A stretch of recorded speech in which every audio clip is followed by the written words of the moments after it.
Well, hello, ladies and gentlemen, and hello, October. Oh, my Lanta, what a trip it's been. Coach Flick Money is with me. Coach Chopper is on his way, and we've got a great guest for you today. So excited. Episode 125 of the pod. Flick Money, let's get right into it. Highlights from our month-long tour of the United States of America. What hit you bright and early, brother? Well, good morning. Welcome home, Coach. So glad to see you in the friendly confines of your own office, your own space.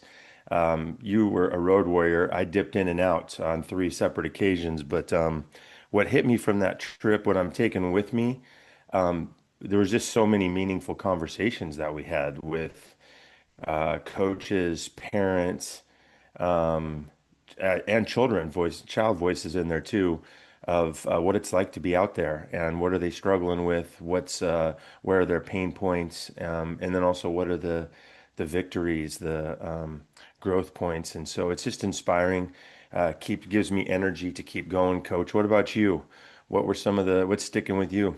Well, I have two shout outs that just kind of a anecdotes of the whole trip, and we always say the highlight of the tour is always the coach's conversation after, but that has morphed into more of just a parents' conversation where it's some moms and dads who don't coach, some that do, and we have a roundtable discussion. And yes, we unpack the 3 hour camp with the kids, but just having a couple of dads be vulnerable enough. One, you witnessed, one, you did not. And this will be our shout out of the day. One dad came up to me in the Midwest and said, "Hey, buddy, I used to be that dad." And I get this one a good amount where I used to yell and it was a highly competitive world out there, but you've helped my relationship with my kid. But then he adds this one, and you probably saved my marriage too. And it got me thinking, boy, blow the mind. Like this world that we try to navigate as parents, youth sports, it can wear on the marriage too. So just vulnerability salute times eight there. And then the second shout out was in Chesapeake, Virginia. Our boots on the ground was willing to get up and tell this to all the coaches and parents at the coaches clinic. 10 years ago, he's in the backyard with his son and they're playing baseball. And the dad got excited because the kid finally figured something out with his throwing and he threw it right at the target. And dad says, "Son, there it is. You figured it out. You did it." And the 7-year-old runs up to him, gives him a big hug, and says, "I'm so happy you're finally not disappointed in me." Crushed him. This is a very sweet man, and it just crushed him. And he started crying as he was saying this, and he said that was the light bulb moment for me. And now he's 17 years old, and he loves me, and I love him, and we have a great relationship. But um, Oof. that's what it takes. It takes people talking about it and being self-reflective and strong enough to share that story with other parents and coaches so they don't have to have that light bulb moment. It doesn't have to crush them as much. So those are some highlights. And I know as we were in different cities, you had folks that would just put their arm around you and say, "Hey, thanks for the podcast. I listened to it a lot." So I know you had more discussions just like that on the road, brother. Oh yeah, man. We do this. And for me, this conversation with you and with Chopper, I learn, I get my own kind of what I would call like medicine for my heart, like, because we're in connection and we're sharing each other's lives. We're sharing our growth and our learning. I almost forget how many people are out there listening to it. And so there were times in different cities when at the end of the Sandlot, some guy would be in jean shorts would be making a beeline for me, and he'd come up, get his arm right around me. "Hey, man. I coach Flick Money. Hey, I'm a big fan. I listen to the pod. I'm Coach Special Dessert. Or whatever it is, and and talk about the impact. And so I feel very humbled by the work we get to do, and it's very nourishing to make those connections out there. So thanks for bringing me along, and to all the folks who came up or were able to attend the Sandlot and sent good tidings. Just know it really elevated my spirits for sure. Let's keep going. 100%. And I selfishly use that tour to also see a lot of old friends, a lot of college friends, and it actually keeps me going. The 6 hour car rides with you and Coach Alligator and Coach Pterodactyl, who also did some cameos on the trip. They get pretty lengthy, and showing up at a new hotel at 1 a.m. and just crashing, it can get old, and you need some nourishment. So, along with that, meeting new families and having these moms and dads come up to me and with the uncomfortable eye contact of Tom Selleck say, "Hey, thank you for coming to this town. Thank Mrs. Ballgame for opening up your schedule so you can get here, so we can see this and our community can grow." That I wake up as soon as I get to a new town and meet that person, and I go, yeah, the impact is the currency here, and I thrive on that. But staying with at least six different college friends and meeting their children and coaching their kids, going to a nice establishment of food and eating different meals, going to a Yankees Red Sox game at Fenway when both teams are playoff hunting and they are actually dueling today in the wild card. This episode will drop in a week, so we'll know by then who actually won this thing. But that is electric. And your old pal, your professional baseball teammate, Coach Flicky, Johnny Baseball, he opened up that door so we could get in there and watch that game. Then I experienced Clemente Day in Pittsburgh at PNC Park. Got to hang out with RC3, Roberto Clemente III, and his little brother. Andrew McCutcheon's family was right beside us.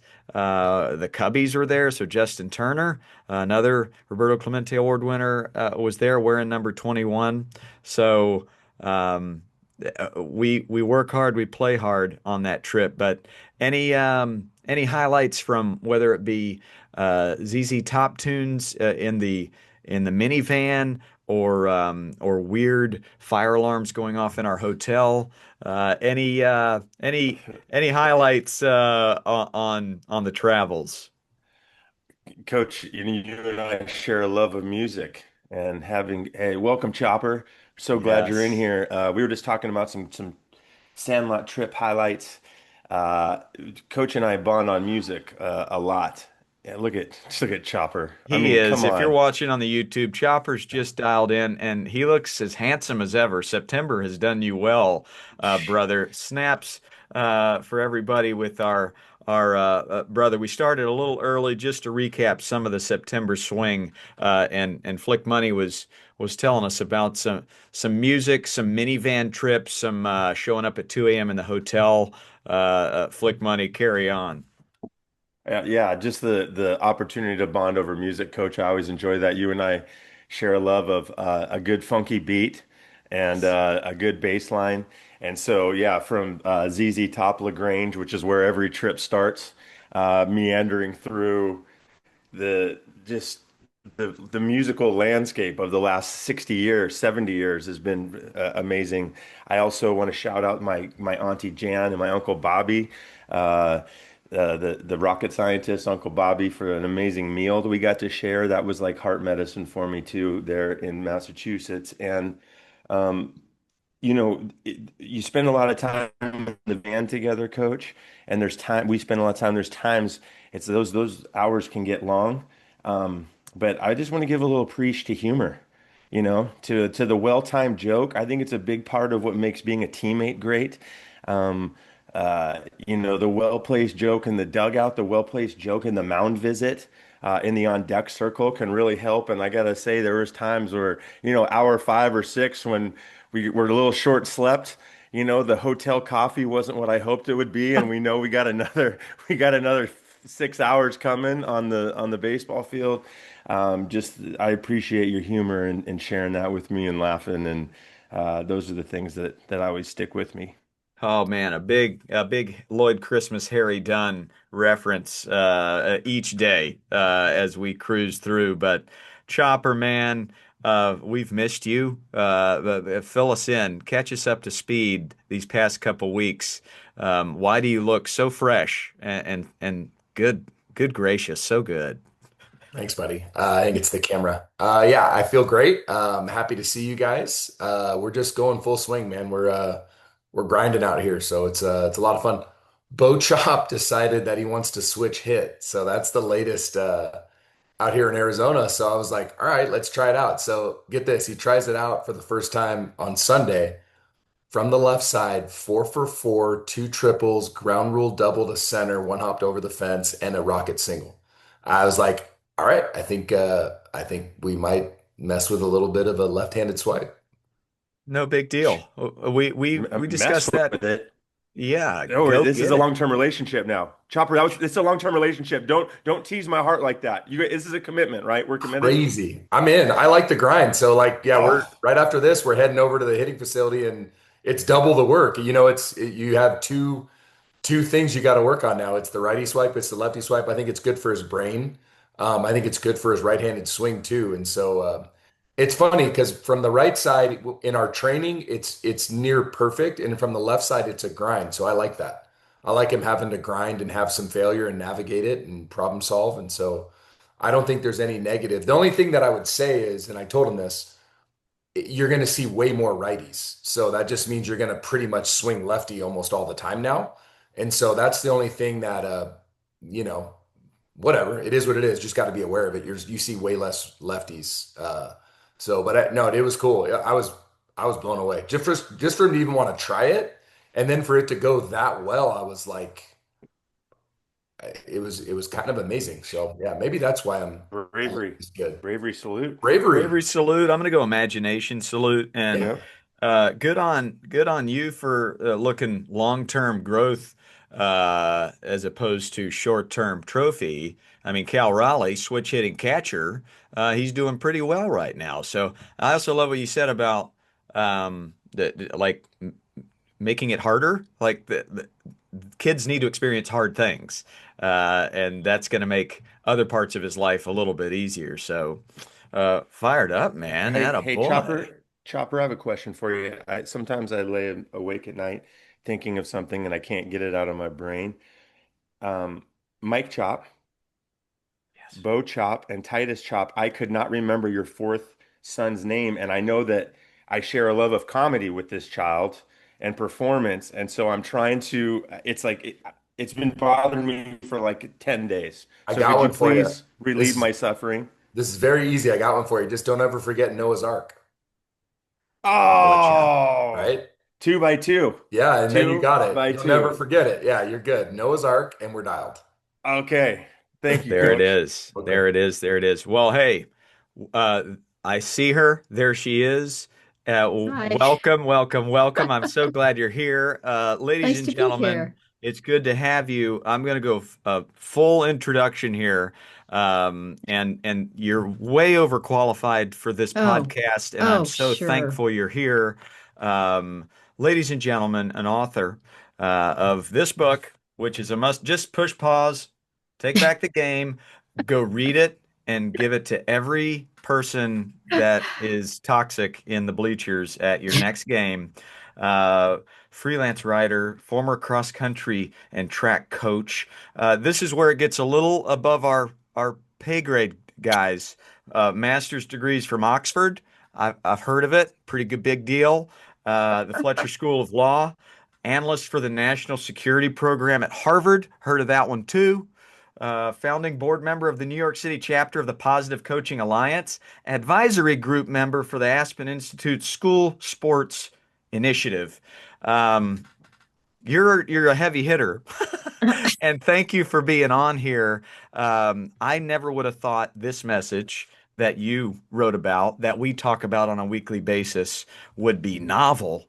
But it is. And I'm thankful that you're here to chat with us about it. I want to introduce you to my two mentors and best friends, Coach Chad Chop, World Series champion coach with the Hi, Dodgers and the Coach. Giants. Wow, cool. Thanks for And then being here. Sean Flicky played baseball at Stanford, taught me how to coach, and Hi, travels Sean. around the country with me. So, where do we find you today, Miss Linda? And I know you have something going on in New York City, so we'll get you in Yes. and out of here. But Uh, where are you today?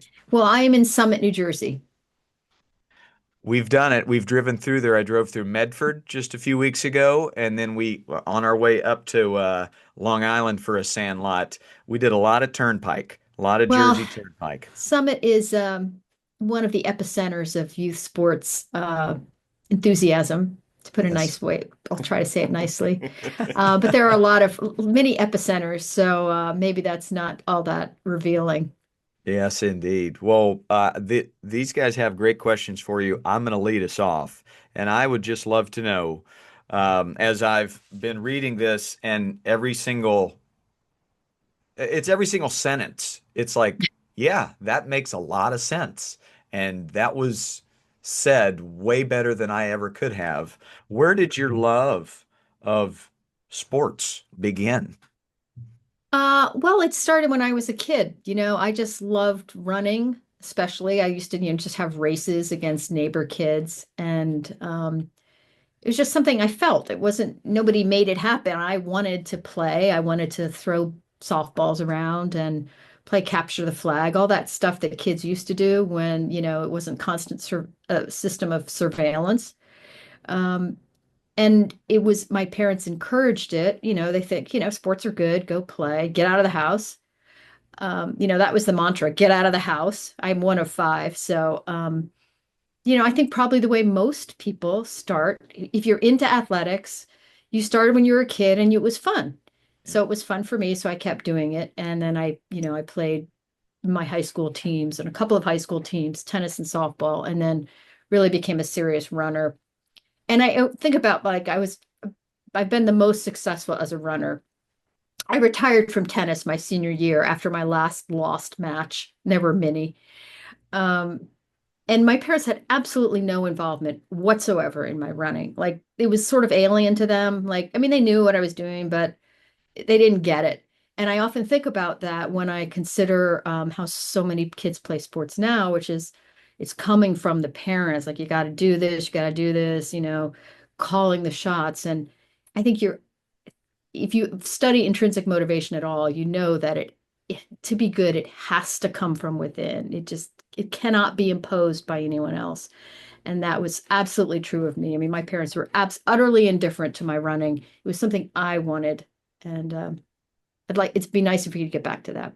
I love that a lot. And I was reading just at the very beginning of my journey into your book, the introduction, and we always say, ma parents, make sure the kid knows that your joy is detached from the result on the field. And Mhm. this was modeled to you. I recalled how my parents had engaged with my four siblings and me when I was growing up, while they had encouraged our athletic pursuits, carting us to practice, attending games. They hadn't attached their psyches to our performance.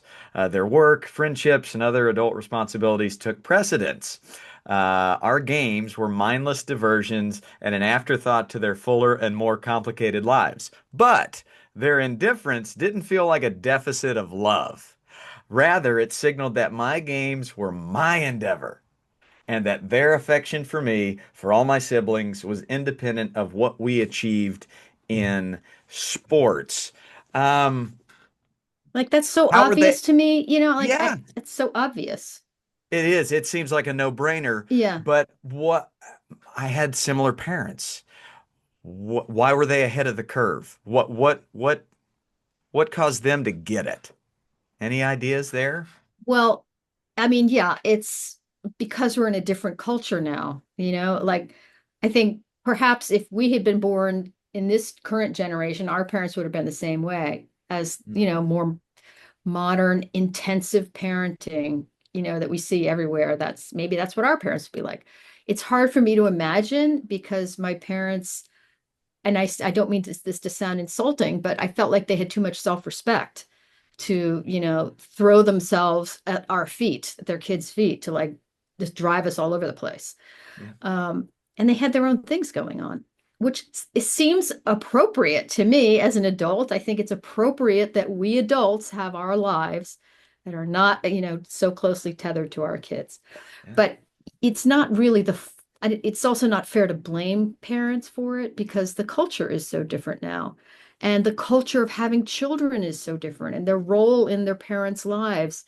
I don't know about your parents, but I imagine that they weren't tracking you or, keeping tabs on your Yeah. location. Yeah.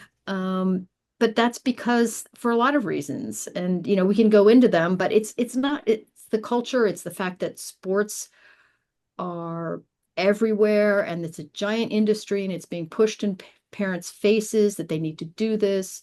There's a great deal of pressure and concern about college and what sports can do to get you into college, and which we know. And of course, the changed perception of children and childhood. And what I always love to quote Jennifer Senior, and I quote her in the book where she said, "Children move from our employees to our bosses." And I think that kind of captures it. And where the athletic schedule is the central organizing principle of the family. And, that's a big shift. Yep, it hit me when I was, and I'm going to pass it off to Coach Flicky for the next question. But a kid comes up to my camp a dozen years ago and says, "Hey, coach, I'm going to quit baseball. My travel ball coach won't allow me to play soccer because I got to play year-round baseball." How old was this Uh, kid? seven, 7 years old, exactly. So I thought, well, that's one that's a one-off. Yeah. That can't be a trend, but it is, it continues to be. So here we go, That's starting a crazy. podcast and writing books to try and inject common sense into youth sports. Coach Flick Money, I'll pass the mic to you, my brother. Linda, good morning. Hi. So nice to meet you. I dove into your body of work by listening to We Can Do Hard Things, the episode that you were on with those three incredible humans. And for any moms or lady coaches out there, if you're looking for a perspective that is different than the boys' locker room vibe that we sometimes come with, I would say find Linda's episode of We Can Do Hard Things. It's amazing. But one of the terms that really struck me that you were talking about in depthly was the idea of the sports industrial complex. Yeah. Because I remember reading, I studied public policy at Stanford, and I remember reading a 20th century America in my 20th century America history class that President Eisenhower, former four-star general President Eisenhower, said the number one enemy facing the United States is not communism. It's not some other enemy out there. It is our own military industrial complex. And Yes. the businesses that profit off of war are going to push us into they're so powerful and they have so much, their fingers are so deep into Washington, they're going to push us into endless military conflict at Right. great cost of life. And so when I heard sports industrial complex, it really hit me because I've made a pretty good living in my life at times off of being running camps, doing lessons, running an indoor facility, coaching, across the country. I've run teams. I've had U10 to U18 travel teams. And so I thought, I think I'm doing it the right way, so to speak, quote unquote, the right way. But am I part of the problem? Am I inadvertently, have I pushed onto parents this fear that if you don't pay for high level coaching, your kids are going to be left in the dust and therefore you're not doing a good job as a parent? So would you be open to sharing sort of the root of that term and then also, maybe speak to that? Are we part of the problem or how can we steer away from being part of the problem? Well, okay. So the youth sports industrial complex, it's not the an original phrase of mine, I regret to say. It's common among, you know, people like you guys, I would imagine, but many people I speak to, because um, there is this industry that is just growing in leaps and bounds. Selling sports to kids. And the biggest, I don't know if you should call it a culprit or not, but you could say is the travel sports industry, because that's where most parents spend most of the money. Um, Having to go to other cities, um, pay for airfare sometimes, hotel stays, um, and it has just ballooned. And you probably are aware of the private equity firms that have started buying up youth sports organizations. I think it was last year, in the spring of last year, Unrivaled Sports became an entity. It had been sort of split up, but it's this private equity giant that bought up, I think, 12 different organizations: Cal Ripken Baseball, Cooperstown, Shaun White's, and sports conglomerate. They bought these up, and I'm not claiming to be any kind of expert on private equity, far from it. But I do think it suggests that they see a profit in this industry, and that they're going to make more of it because they recognize that parents are kind of a captive audience. Parents will spare no expense for their children. So it's now estimated at $40 billion industry. And I don't know how long that's going to keep growing. From where I sit, I hear a lot of parents are fed up with it, are tired of the endless expense and travel. And incidentally, I just read an article recently that indicated that almost 40% of travel tournaments, require hotel stays. So, if I have to go to Maryland for a lacrosse tournament and I'm spending the night and my sister lives there, I have to stay at the hotel or the team will be disqualified. There's those kinds of, activities going on that are clearly not in the best interest of kids or families. It's just somebody's making money off you. So I think it's really important for all parents to keep in mind that there's a lot of people trying to make money off you, and there are also really no controls over it because there's no regulation of the youth sports. There's no licensing really. Anyone can be a coach. You can go be a strength trainer, set up buy out a spot on the corner and start offering this stuff to families. And if you don't know any better, you might think, well, my kid could use that and I'll pay the $50 a session or whatever it is. So I think I talk about it because I think it's really important for parents to be mindful that they can push back on it and that they shouldn't just blindly go in and do all this stuff because someone is telling them to. Now, I think it's if you're doing it the right way, I don't think that's bad or you're, exploiting. If you are transparent with families, with parents about what you're doing, if you're not selling them the dream that the kid is going to play in college. Like so many families think this. There's all these studies coming out about parents spending extravagant sums and an absurd amount of them thinking their kids are going to play professionally. There was that New York Life Wealth Watch survey came out a couple months ago. 75% of these parents think their kid is going to play in the pros. Okay, we all know that's absurd. That's not going to happen, obviously. So if you are on this providing, youth sports services and you're transparent and you have the kids and the family's best interests at heart, and you're not saying, no, you can't play soccer when you're 7 years old, you got to play baseball year round, then I think that's part of the solution in a way. I think you can be both. Both and we talk about a lot on this pod. The culture out there is either you're win it all, you're going to win something, or you're soft, your participation trophy, Yes. and that both and is critical, and it's really the reason me and Coach Flicky and Chop we travel around the country and coach these camps and have these coaches clinics. So adults can see it. If they see it, then they know it exists and they see that both and they realize, wait a second, I think my kid plays better when they're feeling joy as opposed to that pressure. So I love that both Yes. and. Flick Money, I think you had a little something.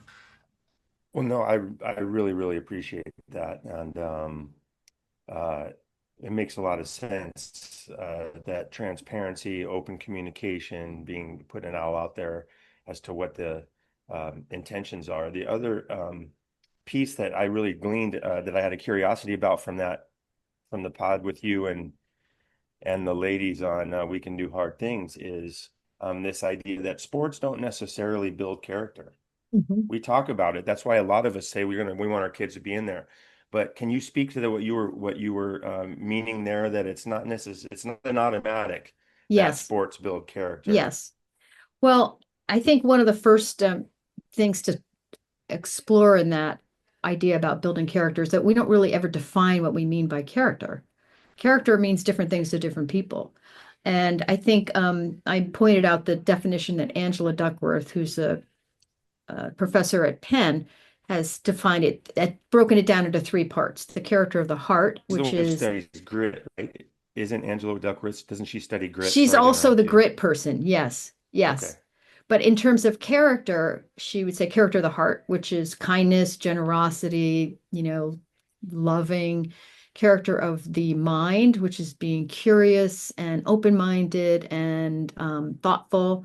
And character of the will, which would be grit. It's perseverance, courage, tenacity. And I think a lot of people think when they talk about character in sports, they're really referring to the latter because unless the coach is like really very, very conscious of these other qualities, character of the heart. I mean, you would hope a good coach could do that, like encourage love of teammates, respect for opponents, um, a team feeling, not an individual. It's all about me, how my scores are, which we know youth sports can be like that. Character of the mind also, I think a good coach can do that, can like solicit opinions from other people and invite feedback from the kids and not have it be this authoritarian thing. But for the most part, I think of sports as character of the will.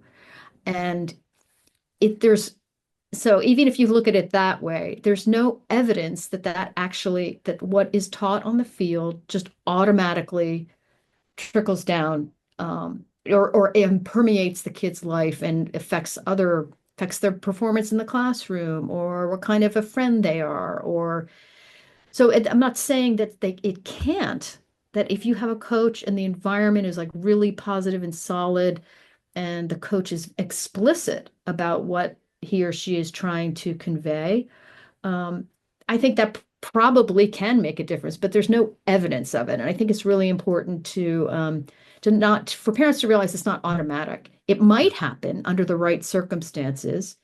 I'm sure you all working with kids, you want them to learn more from it than, how to field a ball. You want them to learn something about themselves and about how to get along and have be able to regulate themselves. It's not just about the tactics of the game. Yeah. Absolutely. I really appreciate that. And um, this is what we're trying to do. This is our business, boys, is the how. How do we do that? How do we convey those messages as a coach? Mhm. The messages that are going to carry the character of the heart and the character of the mind. Because baseball is unique in its propensity for failure. So Mhm. the will piece and the bouncing back from failure is kind of embedded in the game. It's so public. The failure Yes. is slow. In other words, it happens there's time in between where you watch, the pitcher gets taken out and everyone watches them walk off. Ugh. It's a Yeah. very public Yes. kind of failure. So the Yeah. character of the will piece is embedded. But Yeah. yeah, that character of the mind and character of the heart, this is our work right here. Yeah. And I'm proud to say you've landed with three dudes that are pretty all in on the character of the heart and the mind piece. But thank you so much for clarifying that. Well, I think you can also, I only had this epiphany my like last year of coaching, which kills me, but at the end of the season, I asked the girls, because I coached the girls cross country, what they had learned in the season that they could apply elsewhere, or what did they learn, about themselves. And I had them write it down and talk about it. And, I recognized that they might have been just flattering me because I was the coach. But even if they kept it to themselves, to just provoke them to think about it. Like, well, I learned, and some of them said things like, I'm stronger than I thought I was. Stuff like that. Like you want them to think about it. And you can ask them prompts. Like, I wish I had done this earlier as a coach. Like, get them thinking about it. And well, how can you apply this to your life? And what did you learn? If I were to do it again, I might say, what did you learn about your teammates or about teamwork? And maybe it wasn't all great. This isn't just rah rah. Like, what did think about it and its application? I think you just sometimes has to be um, invited instead of than rather than just assumed. Chopper, it's your turn. The microphone's yours. What do you got for Miss Linda? Yeah, Linda, thank you so much for being here. My pleasure. Um, for me, we've talked about this a lot on the pod, and it's about interviewing a coach, right? So if you're going to give a coach the authority to, spend a lot of time with your kids and impact them, you should ask them what their goals are. Yeah. And I think that's for our parents, that's a huge deal. Everything you said is exactly right. I had the opportunity to take over a high school last year and a program that was pretty toxic. And we Mm, just came in there and established our goals. And basically, it was sure, we hope everyone plays in the major league someday, but that's not realistic. That's a hope. But the must yeah. is that we cultivate major league humans. And it's kind of everything that you just said. I was looking back on my notes of like what we're describing. It's to you, it's exactly what you're saying. Defined, it's confident, humble, empathetic, fearless, resilient, creative, great teammate, ability to control the controllables, kind, hardworking, impact the community in a positive way, love our neighbor. And Mhm. so to your That's point, great. um, so as parents, like you've got to ask, and if a coach says my goal is we're gonna win and dominate, run for the hills, Exactly. because if you don't have that character defined, or if you're not a major league human, your talent's going to take you to a level that your character can't sustain. Yeah.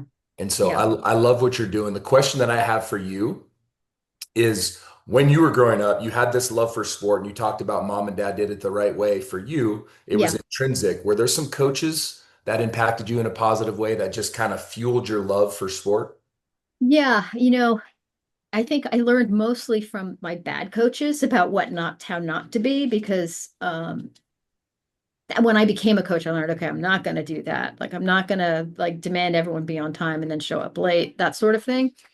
But I think probably my best coach growing up was my softball coach, and I've thought about her a lot. She was very technically, she was very good at it. She played softball herself, like still as an adult. She um she really cared about she really cared about us, and she was really invested in it. Um and I think about it like she would get angry at us sometimes, and but she also knew the players well enough. Like, she didn't wasn't indiscriminately mad. She kind of knew which kids maybe benefited from, I don't want to call it tough love exactly, but just some of her disappointment. Whereas with me, she knew that I would crumble. So she was very encouraging. So she knew me as a person. She knew the players, how to coach each kid. She was passionate about it herself. Um, you know, and she had very high standards, very high expectations. And I think this is what I sometimes I struggle with, the idea that kids need to be screamed and yelled at. This is the only way, you saying I can't do this, that patsies, you want to make it all soft. It's like, no, you can have high standards and like um high expectations of the kids without being a jerk. I think is like the bottom line. I think that's what the best coaches do. And that was her. I think she sometimes crossed over a little bit into caring too much. Like, okay, we do have lives. And, especially kids now who have like 15 AP classes and they're taking French and, you know, Mandarin on Saturdays when they don't have practice. It's really hard, I think, to be a kid. And I think coaches, you have to like really try to connect with each kid and like care about them. And I'm not sure that's something you can teach coaches, but it's something I always knew that I had to. And I mean, I did. I really loved the kids I coached. Like, I really cared about them. I was curious about them. And I think if you can do that as a coach, you're going to have a lot more success. But I also wonder in your case, if you get pushback from some parents who are like, oh, come on, this isn't therapy. I want them to make it to I want them to win the county championship and then go on to state tournament. And like, do you have to deal with that very much? So yeah, so that's the great question, and that's the question I get asked a lot from parents is like, well, when does it become about winning? And my answer is when you're on TV. Like truthfully, like if you're in the big leagues, I spent some time there. It's like, yeah, that you have to win. That's your job. That's what you get Yeah, paid to do. But for us, let's flash back to this high school team, right? That was our goal coming into the season. I inherited a team that was 10 and 17, and we tied the school record and won 25 games and finished fourth in the state. It just wasn't our goal, right? that's it. Our goal was create a culture, and then we know if our process is good and we're rooted in love and respect, then the Yeah, results will take care of themselves. But that's right. if you sacrifice your culture for a win, you're letting down the kids and the families, and you're really doing a disservice to the impact you can have as a coach. Complete, 100% agree. I mean, it's about the process. I mean, you can even say like the result will take care of itself. If we can build this culture where you have high standards, you want them to learn and not just the mechanics of the game, but about what it means to look out for your teammate and be respectful of your opponents and all of these other things and being on time for your teammates, like this high kind of collective responsibility, then it will take care of itself. They probably will go on to do really well, which your team has. And I think that's kind of the only answer, the only appropriate answer for a parent who's just, you know, what do you mean you don't care about winning? You Yeah. know, Well, What and I you tell love. them too, like, hey, if you and I feel like I'll go to you right after. But for me with parents, I'm fine with I want kids that care, right? And I want yeah. moms that care because they're gonna kind of set their son or daughter up for whatever they need, right? But it's like, Hmm. okay, I get it. You want to win. That's great. Your son's talented or your daughter's talented. That's awesome too. If we don't lock in their character, their talent's going to take them to a level that their character can't sustain. Now they're really in trouble because they've got money and fame. Let's say they make it all the way, but they lack character and Hmm. empathy and like decision making. They're in Yeah. trouble. And so, like, you cannot sacrifice character for. Yes.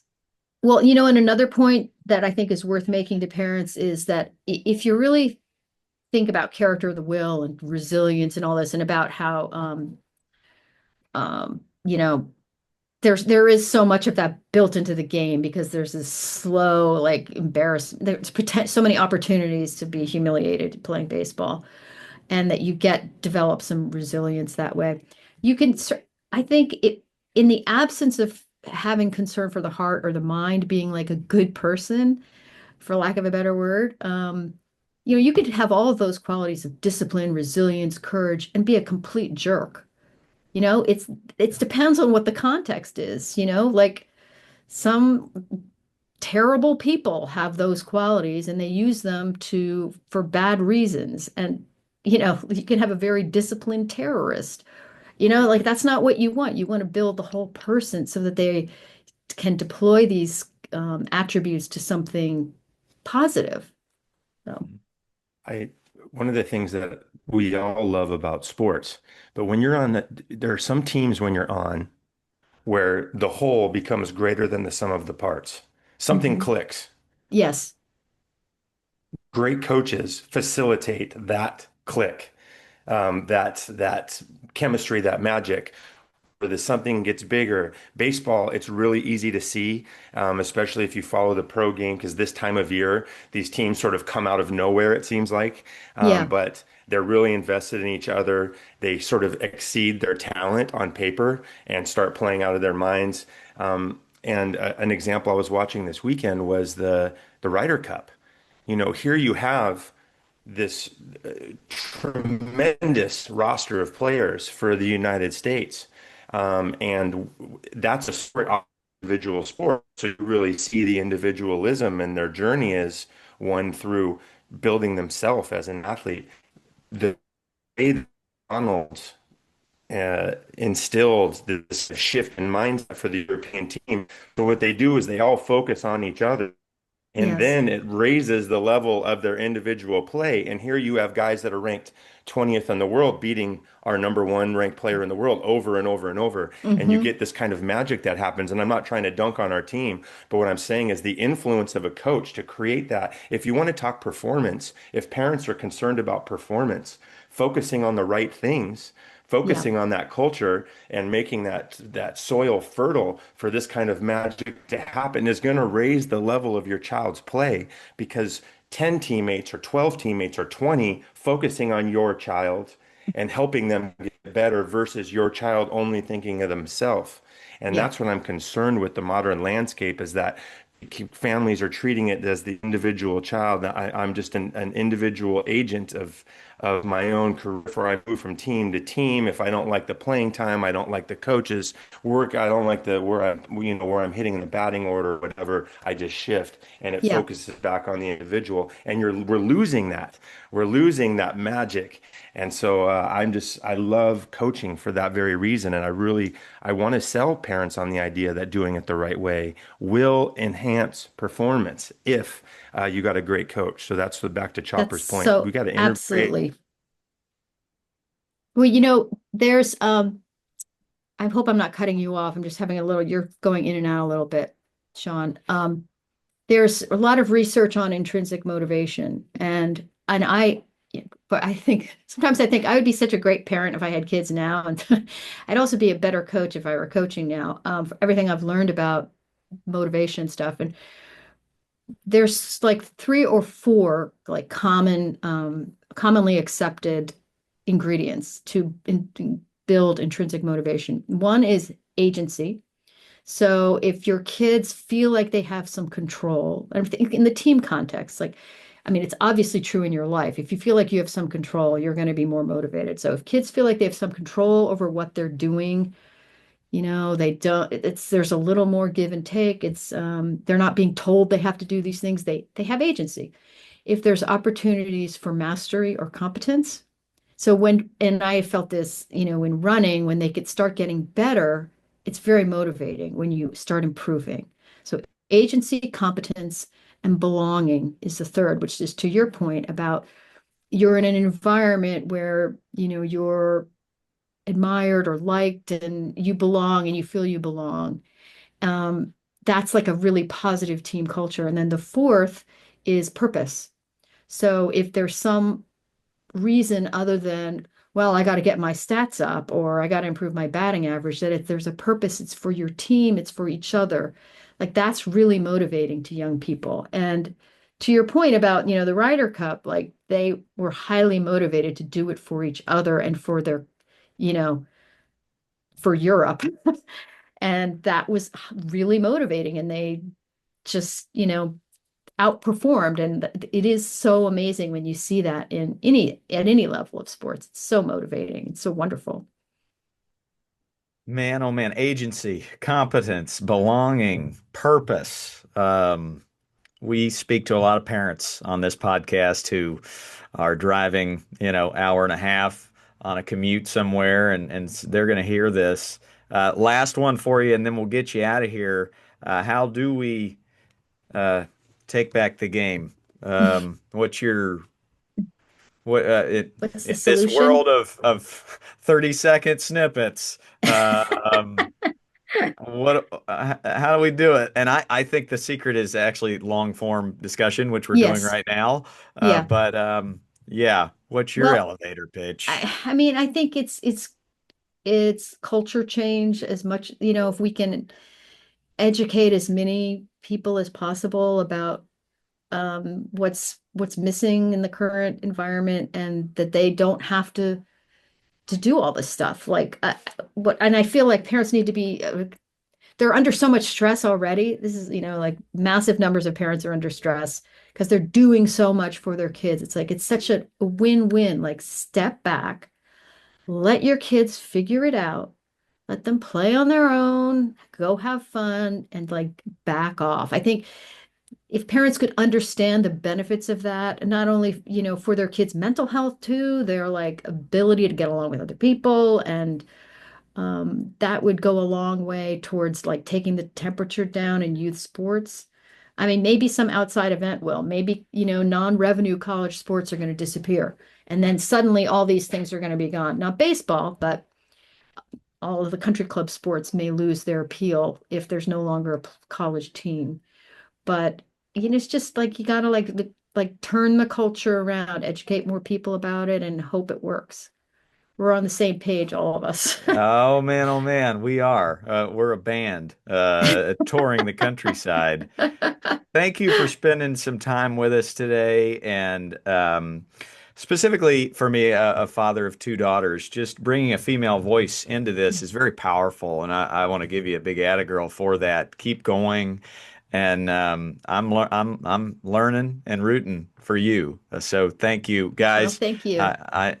You can say your goodbyes as well, and then you can just click leave, and we'll finish up the pod. Okay. All right. Well, thank you Linda, very much. hey, thank you.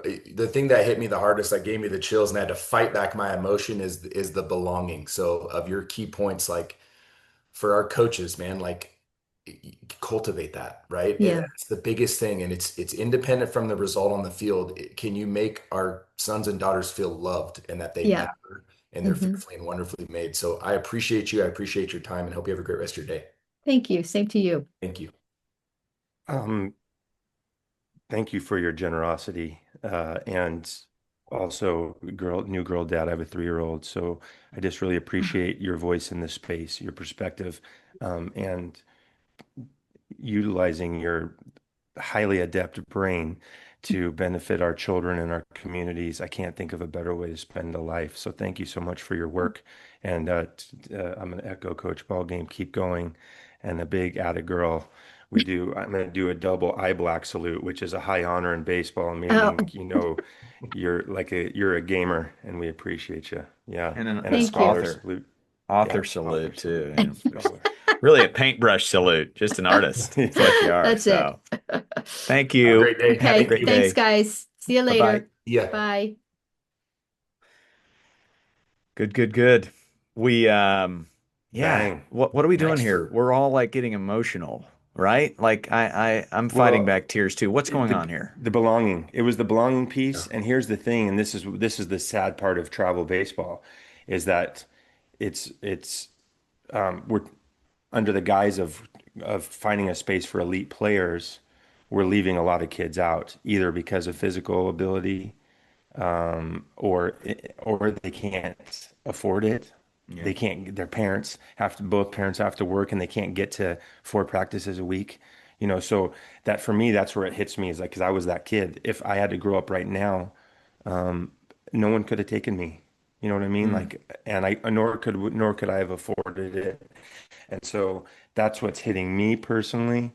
And so when she said that about belonging, I did, and I also thought about the kid on my high school team when my coach refused to cut our senior year, and he had some challenges. I don't know what a diagnosis would be, but he had some challenges, and he got a hit in our last game of the season, just like hits a laser to left, and we just all lost our minds, and it was one of the best things that can happen to a team of people. And I know that that's like, I'm not trying to say every team should be built like, I did that. For me, that's where the emotionality is. I think about so many young boys are not getting a chance to belong, and girls are not getting a chance to belong. And that's hurtful to me.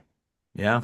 Well, that's why we're here. That's why we're clocking in every week and we're seeing it, Chopper. I know you haven't been able to get on the road with us, but these people care on the road about this. They're thirsty for it. They drive 6 hours for it.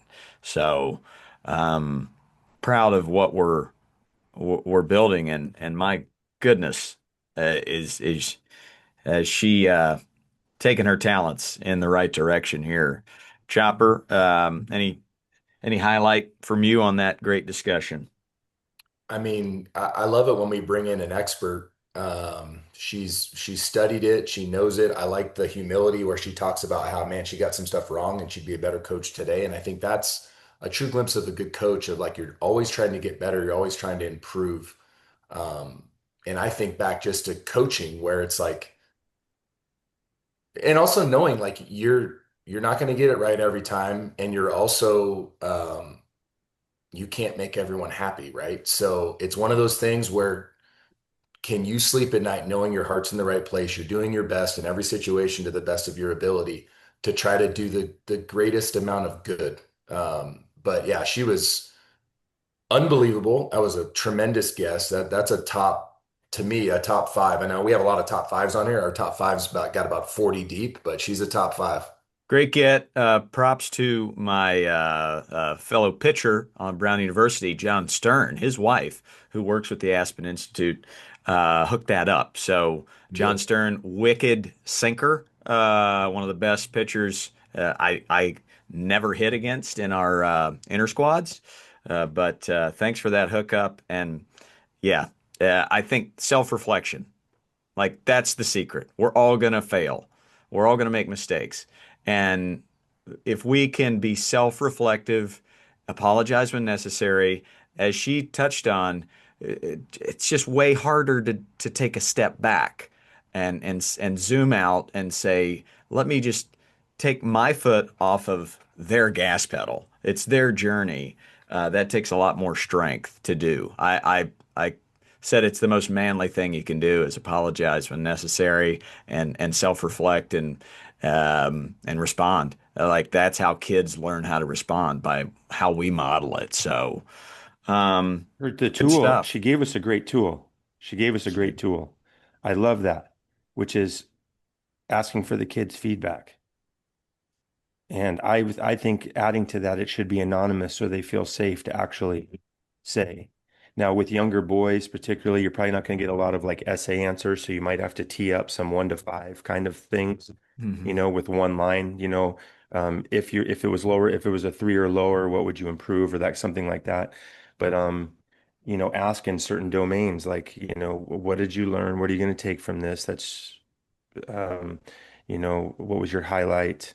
How would you rate practice organization? How would you rate, you know, uh, did you feel seen? Some of these things. I think it's really important to get that voice back and think about this feedback because we're talking about the adult landscape and how crazy that we're working with the young people. What are they saying? How do they view what's happening to them? How do they view their time with us? I think it's shows humility and also a willingness to grow. That's that growth mindset piece. Great day in the morning. Great to be back. I mean, I'm here for the next 9 months, baby. So, listeners, count on um, some new content. And again, props to Coach Grace, who's getting clips out on social media. I know a lot of you don't have time to listen to a whole episode, but she's getting the clips out as well. And um, Chopper, keep whatever skin ointment you're using, like keep going. I I like it. mean, geez. Yeah, thank you. Can I? Us too. We look great. Is that You is look that great. Mike? I think it's called Mike Hampton skincare, Beard oil, because it beard. but I put it everywhere. Also, Coach, I don't know if I'm allowed to plug. Deb Mike Chop Hampton Digital. Mike Hampton beard oil. Put it everywhere. I was gonna give a plug for the Diesel. Deb Chops, an amazing social media follow. She's hilarious. I had no idea the Oh, comedic dude. the comedic skills in your family run deep. Bro, So another plug for the ladies, man. The Nice. she's Diesel is yeah. hilarious. She's Yesterday her post on everything she's giving up. She's doing a month of giving up a bunch of stuff. Hilarious. Big fan. hey, so she had like a huge following and she was like it was like starting to consume her because she just felt like she had to keep doing content. She dominated it, but so she quit for like a year and a half and she's back and everyone's like, "Oh, dude, you're back." Like, yeah, she's got a bit of a following. She's absolutely hilarious. I mean, when we met in college, it almost instantly became best friends. It's like she's hilarious. Just yeah, yeah, it is a good follow. You should follow Debbie Chop. She's very funny, and our boys are hilarious, so it works out.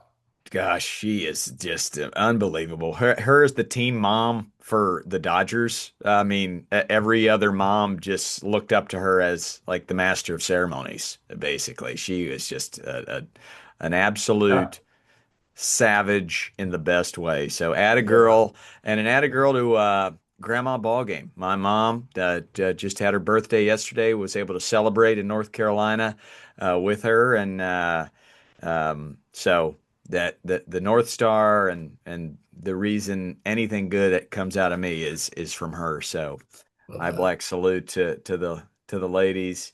Um, Guys, we'll see you next week. We'll do it again. Can't wait. Have a great Can't weekend wait. break, Go man. Cubs, go! Go Cubs, Ooh, go! yeah, Go sure, why Tigers. not? Go Go Tigers. Cubs, Go go! Tigers. Go Go Cubs, Cubs, It's the go. go! Go Tigers. Cubs. We went to, and then Mariners. Dodgers, Go Mariners. Go Cubs, Go. Mariners. Go Tigers. Mariners. I Go don't Cubs. know. Papa Ballgame's gonna want those guards. It doesn't get any better than this.